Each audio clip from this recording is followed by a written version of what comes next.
Welcome to Modern Aikidoist Podcast. My sincere thanks to listeners and those who have liked, subscribed, and commented. Your interest is noticed and deeply appreciated. Today's podcast is a follow-up to the last episode. I want to talk about the traits of an outstanding teacher. A martial arts and a teacher seem like two separate things, but consider that they really are the same. It would be difficult to be a martial artist for an extended period of time and not end up teaching or mentoring those with less experience, if even only for a short time. Even a moment can have a profound impact on a student and be the launch point for new growth for them. When you have some experience, it is natural to be called upon to share it and help others with their skills. Only someone who is either extremely introverted or perhaps completely disinterested in helping others would avoid assisting others in their training. No martial artist can fully develop their skills by training alone. It's a team effort. Good team members assist others in their development. I want to identify what someone with superb teaching and mentoring skills looks like. As we get started, I'd like to define terms a bit. When I use the term teacher, I'm not just referring to somebody who is teaching a formal class. I'm using teacher to mean an instructor, a coach, or a mentor. It can be someone with long-term students or someone working with a student a single time and only for a few minutes. A teacher is someone who is taking on assisting someone else in their development. If there was one trait that all teachers must have is the ability to set aside their own development and make helping someone else their priority. Students can sense when a teacher is filled with his own ego and cannot seem to be bothered with setting it aside. Every one of us has an ego, and the quality of a teacher comes down to how well we manage it. Many martial arts instructors are highly skilled and quite competitive.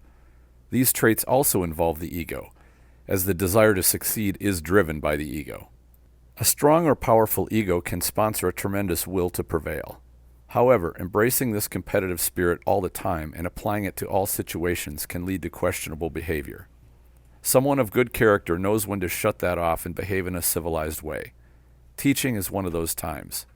I've seen some top fighters struggle with going easy when sparring with those of lesser ability. Their ego clicks on, or maybe it never turns off, and the desire to prevail overwhelms their ability to grasp the big picture. That big picture being, is it really necessary to dominate this person at this time? The reason I bring this up is one of the best ways to learn fighting is through play. I use the term play to describe the first steps of learning about fighting and physical conflict. You could look at it like a spectrum, with full fighting at the top end and playing at the bottom end. Between those two comes roughhousing and then sparring. If you look at wolves, dogs, cats, mice, and many other species of animals, the adults play with their young. They wrestle around and teach the attacks and body motions of fighting, but do it in a friendly way. Of course, any adult would easily dominate their young. They don't apply full bites. When the young play with one another, they don't use full bites either. They realize the rules of play. What they are learning is the foundations of what fighting is through low-intensity level of play. I recall hearing about a study of mice in regards to this wrestling play. If an adult mouse didn't let the young mouse win about 80% of the time and merely proceeded to dominate the young mouse would just quit playing and would always avoid wrestling in the future. The result is that they would stop learning about fighting. Their confidence would be crushed and they would have no interest in going further. Imagine this was a human student. What do you think would happen? They would quit your school or no longer seek your instruction. I wonder how many schools and instructors consider this relationship when they work with their students, or have seniors work with them. Given what I have seen of martial arts instructors' behavior, it seems to me that they often believe they must portray the image of the biggest, baddest person in their training group. They must be invincible, and their students must acknowledge that. It might be ego which dictates that, or it might be viewed as a marketing image. After all, who would want to pay for training by anyone who could be beat? I'm sure that's a real thought. It might get people in the door, but it won't keep them. By the way, it doesn't matter if you keep a friendly demeanor with your students as you dominate them. Sure, if you're a jerk about it, they will get frustrated quicker, but even if you're friendly with them, not allowing them to experience success, even when they don't get techniques quite right, will be frustrating. The best an instructor like this can do is have a group of students with the right attitude who can train and nurture the students under them. After all, most students will work with those seniors a lot more than they will work with the instructor himself. If they have a poor experience with the instructor, they will realize that doesn't happen often and just spend time with the seniors who will provide more productive training. However, what are the chances that a dominant instructor will build students who look at training and teaching differently than they do? Chances are they will use the same method teaching junior students as their instructor used with them. It's not absolute, of course, but more often than not, a culture is created in a practice group. That culture is driven by the instructor. I'm not going to go too far into building a group or establishing a practice culture, but an instructor or teacher does set the tone of training. One might think it comes from the head instructor alone, but it comes from all instructors, mentors, and senior students collectively. It is important to realize that each of us affects the culture with what we do, what we say, and what we don't do or say. All of these things are noticed on a team or in a group. A good teacher understands that they have a great responsibility towards not only the dojo and their seniors, but also towards all the students. They are the examples, the role models. One of the most common traps martial arts instructors fall into is failing to respect their students. This can come out in subtle ways or blatant ones. Starting class late, skipping classes, and passing off teaching to other instructors are blatant signs of disrespect towards students. A good teacher is careful about offering positive and constructive feedback, not just telling students they are wrong all the time. No good teacher humiliates their students. Unfortunately, this is a pretty common practice in the martial arts world. Teachers are made over time. The type of teacher one will be often comes from their attitudes and habits they build as a student. Oftentimes, martial arts students show up to class with only a mind on developing their own skills. That is what brought them to the art in the first place, and at the end of the day, their own abilities are their first priority. This is fine to start out with, and even maintain until you are an intermediate student. Something happens along that journey, which is that newer people start to look to you for guidance. This is the young mouse looking to the grown-ups for mentoring. Never turn this opportunity down or shun it. It is your invitation to learn how to be a teacher, and it is a natural progression. Teaching challenges you and your insights because you have to explain what it is you do, and be able to do so clearly. You will find out not only about your technique in detail when you guide someone else through how to do it, but you will achieve a greater level of clarity when you teach. What I've found through teaching is that it's easy to fail at connecting to a student. A fundamental of Aikido is that we must connect to someone if we want to be successful.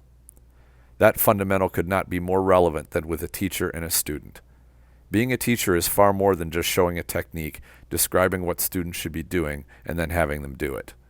You must give them what they are ready to absorb. If what you show is too simple or uninteresting, students will zone out, usually through boredom. If you show them material which is too complex or advanced, they won't grasp it at all and will leave class with nothing. An example of the simple and uninteresting syndrome is something I've seen many instructors do, usually advanced instructors. It usually happens when they are exposed to brand new students for the first time, typically in a one-off class like an introduction class for their art. The instructor believes that they must convey the full essence of what their art does in one single class. He thinks long and hard about what that is, so he can boil it down to an hour.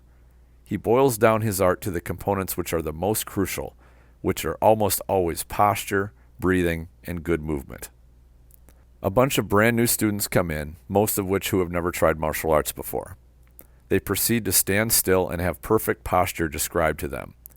They are coached through micro adjustments of their spinal alignment, hip and pelvis angles, weight distribution, etc. Then comes the breathing. They are told to breathe from the diaphragm and do that for a while.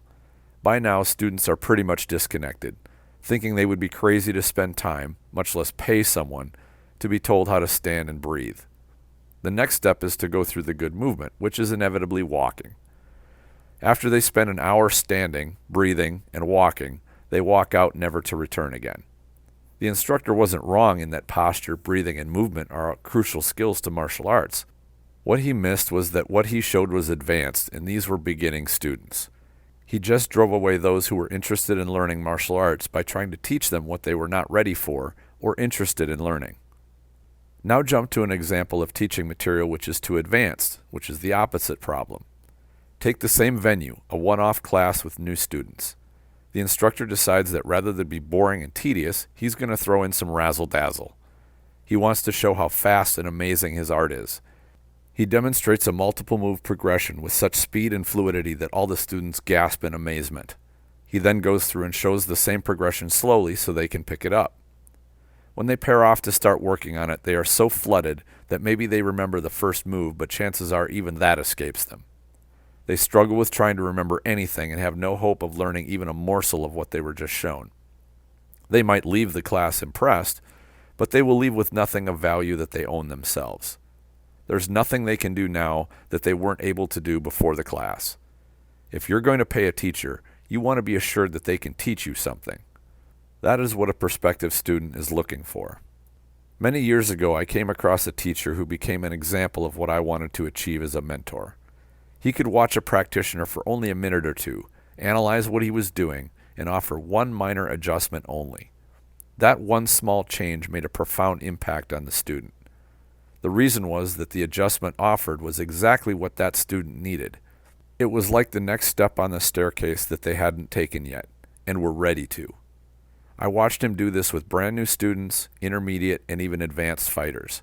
He did it with me numerous times. I appreciated that he never flooded any students. The old phrase trying to drink from a fire hose comes to mind. He connected with each fighter, if only just for a few minutes, but those few minutes were revelations to those that he worked with. It was that level of skill that I wanted, primarily because it reflected a mastery not only of the art, but of teaching and coaching itself. A good teacher is not one who has all the answers, but who has the right answers. Before you can have the right answer, you must fully understand the question. From the standpoint of teaching martial arts, you must also understand the answer the student is ready to hear and be able to use. A teacher must be patient.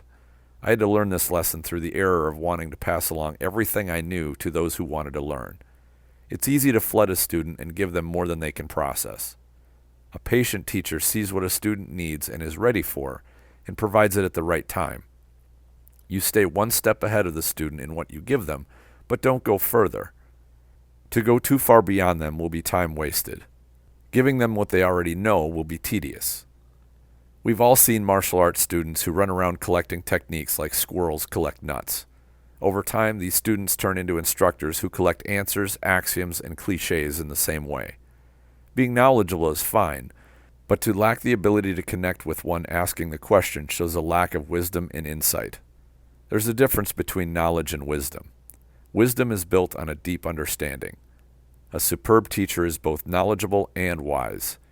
They know there is nothing wrong with admitting that there is knowledge they don't have, or that they have knowledge on a subject, but do not have a deep understanding of it. Showing this to students does not diminish you in the eyes of your students. In fact, the opposite happens. They will see you as having a trait in common with them, that you're both human and not all-knowing. You will connect to them through this common trait, and they will still respect you for what you know. You create what I can only describe as a magical experience when that connection happens between a teacher and a student.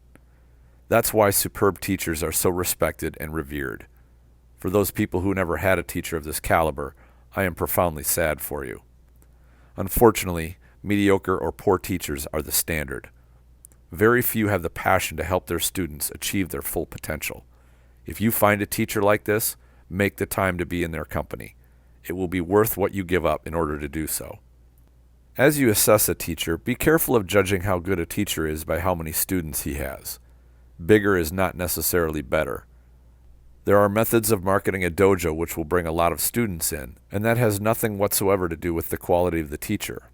Also be careful about assuming that because someone is an impressive martial artist that they are a good teacher. Someone might be able to put on an impressive demonstration and show you skills you definitely wish you had, but what if they are incapable of passing those skills along to you? Why would you continue to take classes from them once you realize they are just there to show off? Likewise, don't overlook someone who doesn't give a flashy demonstration or come across like a rock star. They may be outstanding teachers. Let's say you want to take up boxing and you were looking for a good coach. Would you sign up with a coach who only had one professional fight and one that he lost?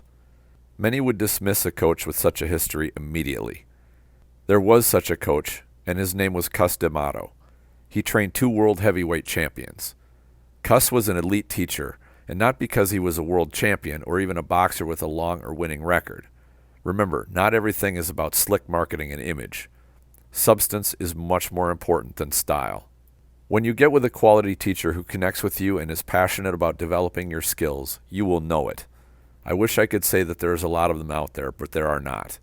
If you find one, realize that it is a life opportunity and it will not last forever. Seize the opportunity while you can, because if you let it go by, it may not come around again. I've heard many people comment about that teacher who made huge impacts on their lives and their development. They talk about these people with the similar feel as they do about their own parents. A teacher can mean that much to us. As you travel your martial path, understand that you will be looked upon like an older brother or sister, or even like a parent, as you take on more responsibilities to mentor those who are newer. They will look to you as an example and a role model. If you put energy and intention to becoming the best mentor you can, you will see your skills flourish. You will not only be a better martial artist, but you will always be a strong asset to your dojo or practice group. You will positively affect the culture of every group you are a part of. What do you think? Please share your ideas in the comments if you're watching this on YouTube, or go to the Facebook group Aikido the Martial Side and post a comment. Now that I've been using BitChute for a little while, I notice it doesn't have a way for me to easily see comments posted the way that YouTube does. I'll continue to mirror my podcasts on BitChute, but I won't be replying to comments there. The Spirit Aikido Online program is now live. Subscribers get access to video training and mentoring to techniques and training methods that I've adopted from other martial arts to make my Aikido more practical. There's a link in the description section. I invite you to check it out. I always enjoy hearing from listeners of the show, whether through comments or questions. Thank you all for sharing your interest. Enjoy your training.